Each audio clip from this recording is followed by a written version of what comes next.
दोस्तों, क्या आपको भी लगता है कि ईश्वर ने आपको जीवन में कम दिया है और दूसरों को आपसे अधिक दिया है? यदि आप अपनी तुलना दूसरों से करके दुखी होते हैं, तो यह कहानी आपके लिए ही है। दोस्तों, एक समय की बात है। एक बार एक कौवा पेड़ पर बैठकर रो रहा था। उस पेड़ के नीचे एक संत बैठे हुए थे।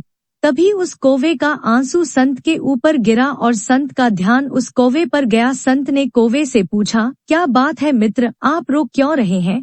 कौवे ने जवाब दिया, हे महात्मा, मैं अपने जीवन से बहुत दुखी हूँ, क्योंकि मेरा रंग काला है। मेरे रंग के कारण सब लोग मुझे अशुभ समझते हैं और घृणा करते हैं। कोई मुझे प्यार नहीं करता, सब मुझसे नफरत करते हैं। इस तरह के जीवन से तो मर जाना ज्यादा बेहतर है। कौवे की बात सुनकर संत को दया आ गई और उसने कहा, देखो मित्र, उदास मत हो। अच्छा बताओ, तुम क्या चाहते हो? मैं अपने मंत्र की शक्ति से तुम्हारी इच्छा पूरी कर दूंगा। कौवे ने कहा, है महात्मा, अगर ऐसा हो सकता है तो कृपया मुझे एक हंस बना दीजिए। संत ने कौवे से कहा, ठीक है, मैं तुम्हें हंस बना दूंगा, पर पहले जाकर हंस से पूछ लो क्या वह अपने जीवन से खुश और संतुष्ट है। मैं तुम्हारा यही इंतजार करता हूँ। कौवा उड़कर हंस के पास पहुँच गया और कहा, हंस, तुम बहुत सुंदर हो। तुम्हारा रंग दूध सा सफेद है। लोग तुम्हें पसंद भी करते हैं। तुम अपने जीवन से खुश और संतुष्ट होना। हंस ने जवाब दिया, नहीं मित्र, मैं खुश नहीं हूँ, क्योंकि मेरे पास केवल सफेद रंग है। सफेद भी कोई रंग होता है भला? लोग यह रंग किसी के मरने के बाद पहनते हैं।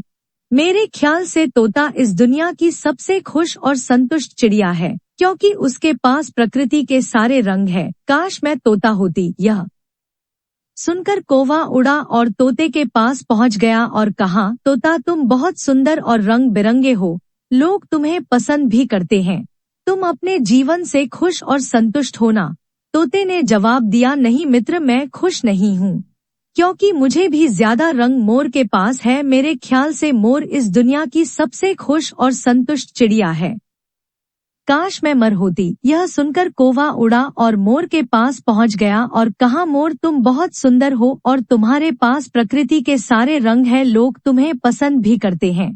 तुम अपने जीवन से खुश और संतुष्ट होना। मोर ने जवाब दिया, नहीं मित्र, मैं खुश नहीं हूँ, क्योंकि मेरी इस सुंदर पंखों के कारण ही लोग मेरा शिकार करते हैं। उसके बाद मेरे शरीर से पंखों को नोचा जाता है, जिससे घर सजाने के सामान बनते हैं। मेरी सुंदरता के कारण ही लोग मुझे चिड़ियाघर में कैद करके रखते हैं। इसीलिए मैं अपने जीवन से बिल्कुल भी खुश नहीं। यह सुनकर कौवे को धक्का लगा और उसने मोर से पूछा, यदि आप खुश नहीं हो तो आपके अनुसार इस दुनिया में सबसे खुश और संतुष्ट चिड़िया कौन है? मोर ने जवाब दिया, मेरे ख्याल से तुम, कौवा, इस दुनिया की सबसे खुश और संतुष्ट चिड़िया हो, क्योंकि लोग तुम्हारा शिकार नहीं करते हैं। कोई तुम्हें पिंजरे में बंद नहीं करता है। तुम बिना किसी डर के कहीं भी उड़ सकते हो, कहीं भी जा सकते हो। तुम्हें किसी बात का खतरा नहीं है।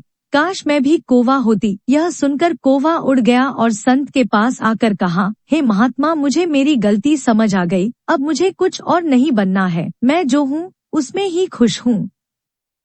दोस्तों, उस कौवे की तरह हम भी खुद की तुलना दूसरों से करते हैं और दुखी होते हैं, क्योंकि हम केवल वही देखते हैं जो हमारे पास नहीं है पर दूसरों के पास है। लेकिन हम यह नहीं देखते जो हमारे पास है वह दूसरों के पास भी तो नहीं है।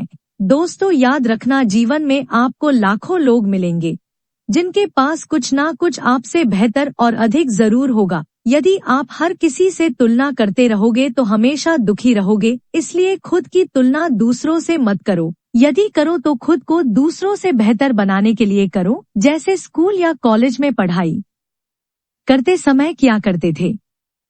कृपया इस कहानी को अपने बच्चों और दोस्तों के साथ अवश्य शेयर करें। आपको सकारात्मक बनाए रखने की मेरी इस कोशिश को लाइक करें। दोस्तों, उम्मीद है कि आपने आज की इस वीडियो से जरूर कुछ ना कुछ सीखा होगा। दोस्तों, वीडियो को लाइक करें और हमारे चैनल को सब्सक्राइब करें। हम मिलते हैं अगली वीडियो में। तब तक के लिए अपना ख्याल रखें। धन्यवाद।